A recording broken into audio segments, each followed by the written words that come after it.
దినోత్సవాన్ని పురస్కరించుకొని ఈరోజు నాగార్జున సాగర్లోని బుద్ధవనంలో తలపెట్టిన ఈ కార్యక్రమానికి ముఖ్య అతిథిగా విచ్చేసిన నూతనంగా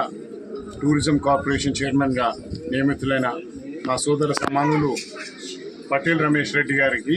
అదేవిధంగా ఈ కార్యక్రమానికి హాజరైనటువంటి నాగార్జున సాగర్ నియోజకవర్గ ప్రజలకి ప్రతి ఒక్కరికి నా ధన్యవాదాలు తెలియజేసుకుంటూ, బుద్ధుడు ఏదైతే ధర్మాన్ని బోధించిండో అది నలువైపులా వ్యాపించేటట్టు మా వంతు ఈ బుద్ధవనం ద్వారా కృషి చేస్తామని, అందుకు సహకరించేందుకు పటేల్ రమేష్ రెడ్డి గారు కానీ, గౌరవనీయులు మంత్రివర్యులు జూపల్లి కృష్ణారావు గారు టూరిజం మంత్రివర్యులు వారు కాబట్టి, అదేవిధంగా ముఖ్యమంత్రి రేవంత్ రెడ్డి గారి సారథ్యంలో ఈ బుద్ధవనాన్ని ప్రపంచానికి చాటి చెప్పేలా డెవలప్ చేస్తానన్న నమ్మకం నాకుంది. అందుకు సహకరించమని పెద్దలను అందరినీ మీ ద్వారా కోరుకుంటున్నాను.